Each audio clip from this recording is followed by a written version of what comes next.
Oliver, or Ollie Bearman, made waves in the Formula One 2024 season with 3 spectacular appearances. Each time he got into an F1 car, he showed his unbelievable skills and potential. From getting into a Ferrari with only 1 hour of practice to driving at soaking wet Interlagos, where even the most seasoned drivers seem to struggle. But who is Bearman? And how did he get to be chosen as Haas's driver for the 2025 season? Oliver James Bearman began his racing career, as many others, on the karting track at 7 years old. He's not the only racing driver in the family, as his younger brother Thomas is currently racing in British F4. In Bearman's early karting years, he was always in contention for great results, but he didn't dominate the karting championships. It took a few years for him to master his craft, but when he did, he was absolutely unstoppable. When Bearman was 11, he competed in the 2016 Super 1 National Championship, which has produced great drivers such as Lewis Hamilton, Jenson Button, Alexander Albon, and Lando Norris. Bearman narrowly missed out on the win, but finished in second place that year. He produced the same result in the Kartmasters British Grand Prix. He won that event in the subsequent year. Following a quiet 2018, he joined the KR Sport Racing Team in 2019, where he competed in the Kartmasters British Grand Prix, EAME Winter Cup, EAME Euro Series, and the EAME International Final, winning them all. In 2020, he defended his Winter Cup successfully. That was the first sign for him to up the ante and move to F4. He joined the ADAC F4 and Italian F4 championships that year, and took a win and multiple podiums in both series. The Briton took both championships in 2021 with 17 wins and 26 podiums in 39 total races, absolutely dominating the competition.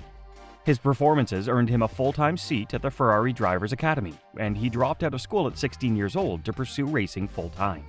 In 2022, Bearman joined the Formula 3 racing series, where his presence was established from the get-go, taking a podium in his first sprint race. He would take the podium 7 more times that season, while winning the sprint race in Spain.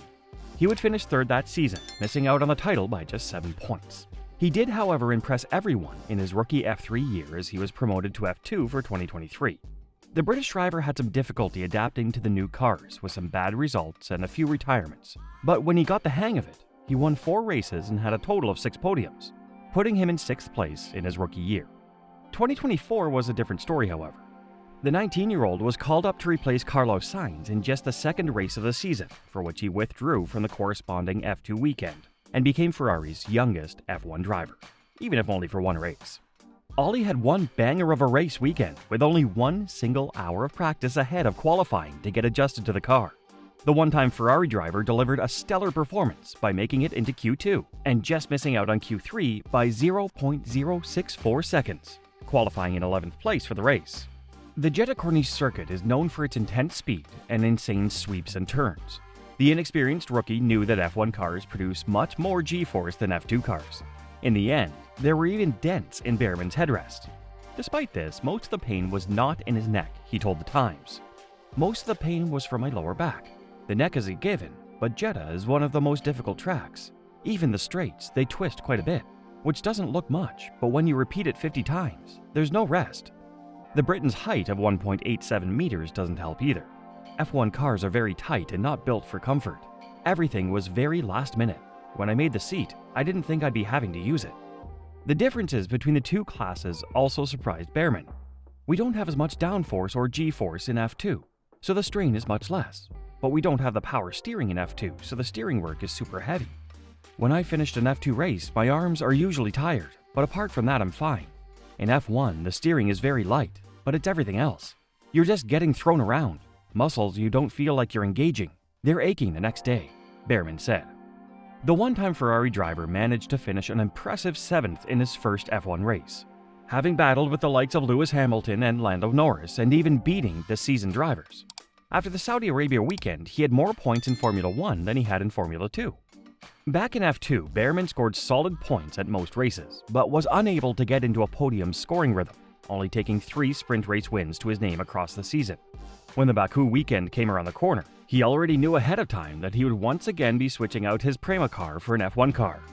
However, this time he would be competing in Kevin Magnussen's Haas, since the Danish driver was banned for 1 race because of too many accumulated penalty points. He would have 3 hours of practice ahead of qualifying this time around. The Brit would make great use of this time as he once again qualified 11th for the race, beating his far experienced teammate Nico Hülkenberg. The Azerbaijan Grand Prix is known for creating crazy races, and it once again delivered. Bearman had solid pace the entire race, staying just outside of the points in 12th. But when Perez and Sainz had a late race collision, it paved the way for his 10th place, making it 2 for 2 for scoring points in Formula 1 races. The final races of the F2 season would deliver some solid points results, but Bearman already knew he would be out of contention for the F2 title, missing 2 weekends and simply not having the best performances. When F1 went to Brazil, Bearman was once again called up in place of Magnussen. This time the Danish driver was deemed unfit to race.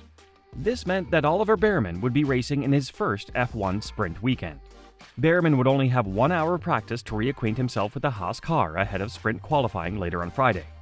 This time the British driver would manage to break into the top 10 and take P10 on the grid for the sprint race on Saturday morning. He would finish 14th in the sprint following a strong, clean race without any issues. Later that day, qualifying was to take place, but it was cancelled due to excessive rainfall creating unsafe driving conditions. This meant that qualifying would now take place on Sunday, just hours before the race. Bearman would qualify in P17 ahead of his teammate and kept the car in one piece, which could not be said for everyone. In the race, it was raining once again and conditions were extremely difficult to read, catching out even the best of the best drivers. The race would be red flagged due to extreme standing water on the track. This was the ultimate test for the 20-year-old rookie in just his 3rd Formula 1 race. He would have a few moments going off track and picked up a penalty following contact with Franco Colapinto, but he managed to keep the car going and finished the race in P12. Reflecting on his Sao Paulo Grand Prix performance, he said the following: "It was a tough race, too many mistakes from my side, and that really compromised our race. I think on one side, we finished P12 quite close to the points, despite the amount of mistakes I made. On the other side, too many mistakes. Too many time losses and stuff like that. It was a really tough day. I learned a lot, that's for sure, for the next time." He suffered due to numerous self-inflicted errors around the tricky Sao Paulo track. But the youngster nevertheless appeared keen to focus on the lessons learned and take them into the next season. He said, "First of all, I learned the track, which I wasn't going to be able to do before next year. Then, of course, racing in those conditions under the water, it's quite rare that you get to do so. Every lap in the wet is really valuable, and I managed to do a lot today, so I'm quite happy with that." Oliver Bearman's positive attitude combined with his raw racecraft will see him climb the Formula 1 ranks quickly as he is set to partner with race winner Esteban Ocon next season at Haas. The British rookie will need a strong teammate to push him to the next level. Do you think Oliver Bearman will excel in Formula 1? And how far do you think he'll make it? A point scorer, podium finisher, race winner, or maybe even a world champion? Leave your comments and thoughts below the video and like and subscribe if you want to be kept up to date on everything F1.